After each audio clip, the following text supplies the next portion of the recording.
Hey guys, what's up? We'll be going ahead and exploring the AVN622. That's the unit for the Hyundai i10 Grand over here, and we'll be going ahead and checking out how the unit works, and we'll be checking out its features as well.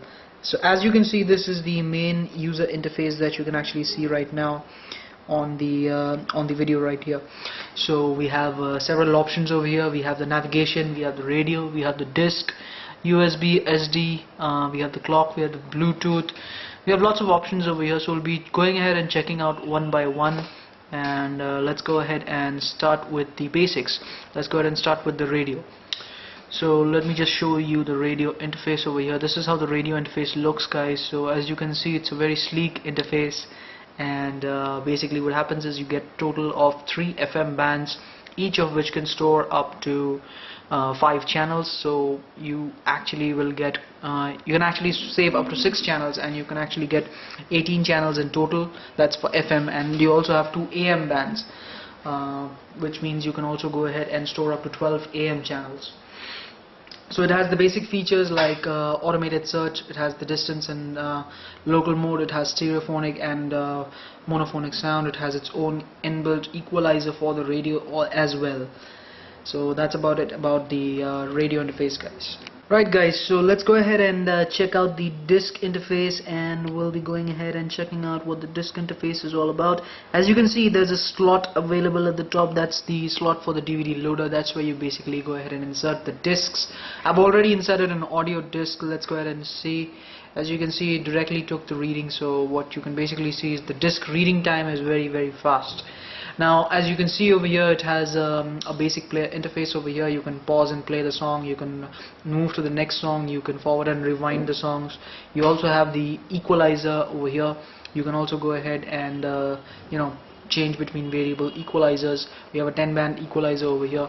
Let's get back to the previous interface, and let me go ahead and show you the the other features of the disc. So over here you can actually see that you can go ahead and also toggle between shuffle, repeat, and other options that are available. So guys, we'll be now going ahead and checking out the USB interface over here. As you can see, I've connected a USB to the front of the panel. We have a rear USB connector that connects to the original, the car specific port, and we also have a front USB connector. So I have right now connected a front USB.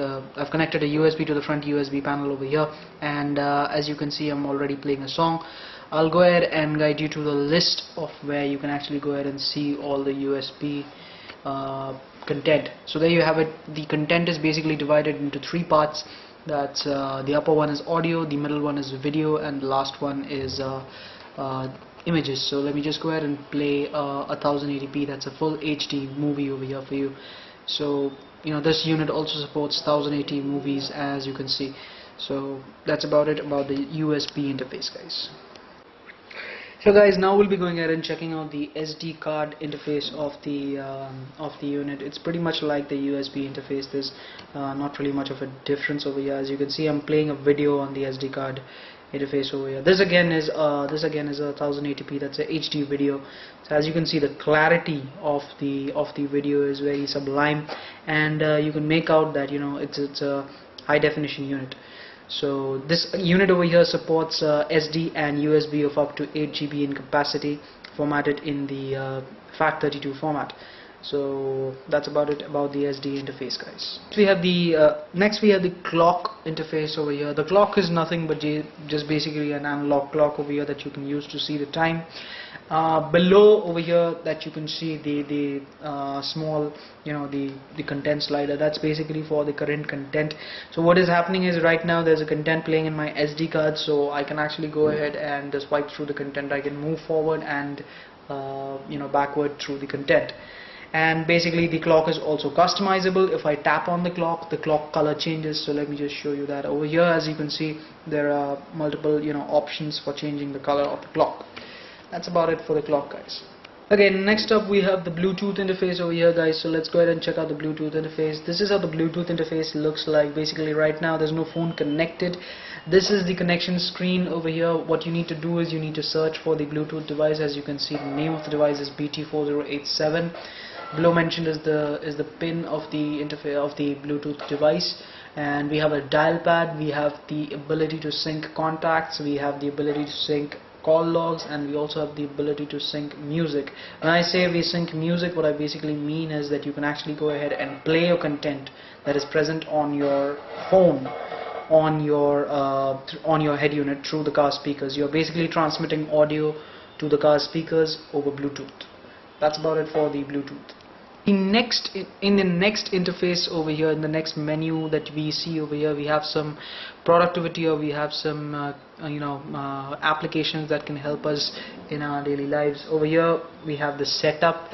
That's basically for accessing the settings of this particular head unit. We have a lot of complicated settings that should not be really tinkered with.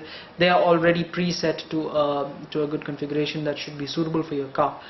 Next we have the calendar. The calendar is basically just a calendar, normal calendar that can help you see the dates, and you can accordingly go ahead and plan or schedule your events. But be advised, there's no event management or there's no event saving in the calendar over here. The aux is basically where you go ahead and plug in your 3.5mm jack device to go ahead and transmit audio through the car's speakers. This is a wired connection. You can also do the same using Bluetooth wirelessly. Aux TV over here is basically nothing but the video input that you can actually use for connecting any external video sources to the head unit over here. Next we have the iPod. So the iPod is basically again a connection interface that will help you connect your iPod. Right now there is no iPod device connected, so the iPod is basically you can actually go ahead and connect your iPod and play your content from your iPod to the car speakers. Lastly we have the calculator. The calculator is a basic calculator where you can perform calculations, and can be pretty much useful for anyone who needs to calculate things on the go. Lastly, let's go ahead and check out the navigation part over here. The navigation supplied by the vendor over here is from Map My India, and basically that means that you will have the most updated and accurate maps available for India. This is the map interface, guys. Right now I'm in an enclosed environment, that's why I'm not getting any kind of GPS signal.